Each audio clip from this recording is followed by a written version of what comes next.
Hey, welcome back. Welcome back to Yellowhammer Radio. You're listening to us on Superstation 101.1 WYDE. Andrea Tyson here. Scott Chambers is on his way back, and right now I'm sitting at the table with one Mr. Cord Sachs. Sachs. Okay. Right. All right. I just want to make sure I got that name right. No, and it's been pronounced many ways. So yes. But so Cord Sachs is here with us, and he represents Fire Seeds, and we got talking on a topic last week that we need to finish, and I'm going to let Scott jump in. Cord, I appreciate you being here with us, and I apologize. Apparently, the break was a little bit shorter than I was anticipating. Not a problem, Scott. And when you drink so much water when you're on the air, you have to take little breaks to the talk show host room occasionally, and that took about a minute longer than I expected. I can imagine. So I do apologize, sir. No, I'm so thrilled that you are with us, Cord Sachs, of course, with Fire Seeds, and you're going to be joining us each and every Wednesday, and we've been talking about ways that we can help your life from the family room to the boardroom or the boardroom to the family room. That's right. And all of that is intermingled with each other. What happens at home can affect your work life, and what happens at work can affect your home life as well. And you guys at Fire Seeds, you really help those two come together, right? Yeah, that's right. We really focus on culture, and culture's everywhere. Culture's at work, culture's at home. And the whole idea here is that you can leave a legacy at home while that also being your advantage at work. And so boardroom to family room is the topic and the metaphor that we're using to see how do we appropriately combine the two to get our greatest motivation. Very nice. One of the things you said last week, I remember, Cord, was that the conventional idea that certain external motivations work in the workplace, you're saying toss that out. That's right. Yeah, Daniel Pink says that external motivators just don't work. The carrots and the sticks at work, the opportunity for more pay, more promotion, those can be goals, but they can't be your motivators. Okay. Goals are end results. Motivation has to come from somewhere else. And I'm making the argument here that it's got to come from the family room, outside of work. Okay, so that's when this acronym comes up that we talked about, right? AMP. That's right. That's right. And there's three aspects to it. We got started on one, the A, which is autonomy, but there's two others, mastery and purpose. And so let's just start from the A and take it through. All right, autonomy, it is our freedom. Think about freedom.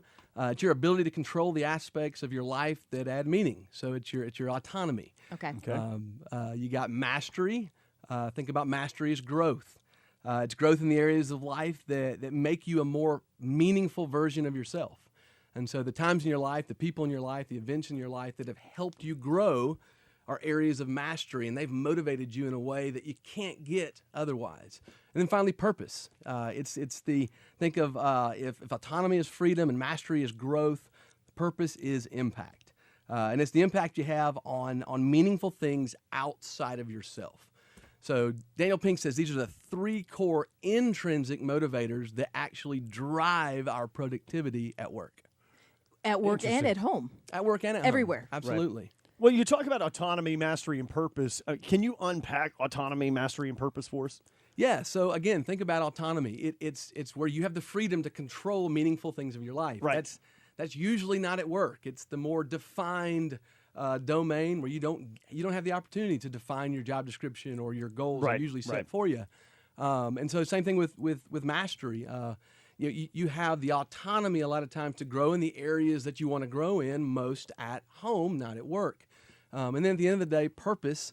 There are more and more organizations, I think, that are cluing in that we really need to have a purpose-driven culture. But if they don't, we're not going to get that at work primarily. We have to look to home. We have to look to the family room, if you will, the things outside of work to drive us so that we ultimately get our better results at work. Fascinating. Our guest is Cord Sachs with Fire Seeds, and this is really fascinating. I want to know something, Cord. How can we motivate ourselves at work? Because a lot of people struggle with this. I mean, this is when a lot of people do struggle with being motivated at work. Right. In fact, I was just downtown meeting with a client, Iron Tribe Fitness, I think one of your supporters. Absolutely. I need to go see them clearly. Yeah, absolutely. And I was talking. We were talking about we're redefining, reprofiling what is an ideal leader, ideal manager, ideal coach for Iron Tribe. Right. And the number one thing they said is we've got to find drive. Right. We want to find driven folks that we don't have to hold their hands They're self-motivated. There's an intrinsic drive that we don't have to provide in the workplace, and those are the ones that work best for us. Okay. Hands down, outside of character, the number one trait that employers are looking to find is this drive, this self-motivation, this initiative. Probably why most people get promoted as well, is because they've been known as the person that has this. So Now, is it possible if someone's not exhibiting drive that you can kind of cultivate that out of them? Is that something you can kind of weed through and figure out and well, and bring to the forefront? That's this mystical question that we're trying to solve. Help us solve it. Yeah, exactly. Yes. It's where do we Right. where do we find that motivation? And so that's the whole idea here is you won't find it at work. You won't find it by Right. setting clear goals. Goals are end results, but motivational driving factors have to come from the areas of your life that actually mean something intrinsically to you. And guess what? That's typically found in the family room, Right. in the life outside of work. So Exactly. yeah, so we want to try to we want to bring in some of that outside motivational drive into the workforce. What's the best way to bring in some of that outside drive and motivation into the workforce? Like, how can you put those two together? What's the best way to do that? All right, very pragmatically, we would say build a vision board. Okay, so For now those that don't know, what is a vision What board? is a though? vision That, board? that's I've got to know. Very good. Think vision, think sight. Right. It's the ability to see images of the things that add meaning to our life. Right. On a regular basis, put in front of us, remind us of why we are there, who we are, and why we're working so hard at work. And so building a vision board it's not just, hey, it's a warm fuzzy. I mean, there's a company called Southwestern Consulting, and they consult with sales executives all over the world. Right. Since let me get the date right. 1855 is when they were Wow. founded. So Wow. So a lot of credibility here. They've done this for a few minutes. Done it definitely. for a few minutes, and the very first thing they do with high power executive sales reps is they have them build a vision board. That's fantastic. It's crazy, but they're going to produce better sales results if they have a board in front of them at work that reminds them of all the things that add meaning in their life. And guess what's usually on this board? All of the things that are at home, their family, the things that matter to them, the people that have impacted them. So yeah, creating a vision board is something very practical you can do to fuel this channel of intrinsic motivation. So it's as simple as essentially a bulletin board that you have at school or at home where you stick up notes. I mean, but this is different in that they're purposeful things. Yeah. Pictures, notes. Absolutely. It's not rocket science. Okay. There's no right or wrong thing to put on this board. It's simply asking yourself, what are the things in life, even going back to AMP, what are the areas of my life that I have freedom to do that I really enjoy, that are meaningful to me outside of work. And I'm going to put pictures of those on this board. All right, so Cord, I can only assume that you have a vision board yourself. I do. So can you share with us some of what's on there? Because I just want to get an idea Yep. of where this goes. Absolutely. And so as I was building my vision board, and it's one of the first things we do with anybody that comes to work for Fire Seeds is they're going to build a vision board.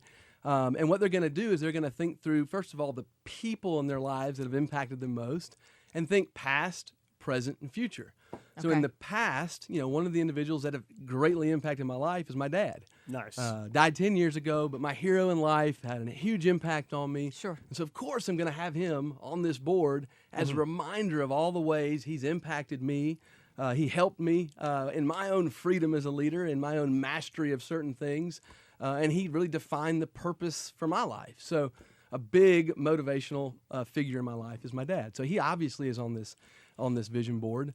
And then I think of past as my wife's grandmother, 97 years old. She's still alive, but was a switchboard operator, World War II. And Oh, wow. just one of those ladies that just Yeah. is a pistol and has more excitement, enthusiasm in her. Every time we go see her, we walk away encouraged. We walk away motivated. And so she's on my board. So you can think, if you think through the past people in your life that have impacted you, the present people, obviously most people would have their family, I would hope, Sure. on this board. Yes. And then the future version of the people that matter most, think about those pictures and those images. I have a college, a picture of a college right next to my kids, because that's a goal I have. It's a dream I have, that I got 6 of them, and Wow. some of them it may be a good fit to go to college. Right. And so, Right, okay. so that's on my vision board. Okay. Those are perfect. Those are perfect motivators that you mentioned there. Because that's on your vision board. That your father, the grandmother, those are things that motivate you. And we say from the family room to the boardroom, but this is not necessarily doesn't have to be even in the boardroom. This could be in all aspects in every type of career path, right? Absolutely. It could be in the locker room. There's Right. a vision board of why I'm working as hard as I am. And we remind ourselves on a regular basis of the things that matter most. And scientifically, the social sciences say that's where our drive comes from. It's when we're disconnected from the things that mean the most to us where we begin to shut down and lose motivation and therefore lose our impact.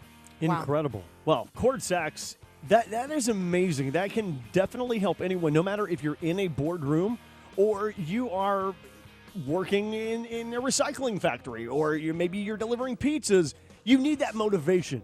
That's your drive. You need that motivation not only to prosper in your job, but your family life as well. That's right. Absolutely. And that's what you guys do at Fire Seeds to help people out. If you don't mind, tell people how they can get in touch with Fire Seeds, learn more about what it is that Cord Sachs and Fire Seeds does. Yeah, go to fireseeds.com. You can learn about how we recruit multiplying leaders for purpose-driven companies, and then we also have strategy around leader development to help them grow. Fantastic. Cord Sachs, thanks for being with us, and we look forward to talking to you again next Wednesday. Thanks, Thank you, Scott. Cord. We appreciate it. Thanks, Andrea. Cord. We appreciate it. Thanks, Andrea. Cord.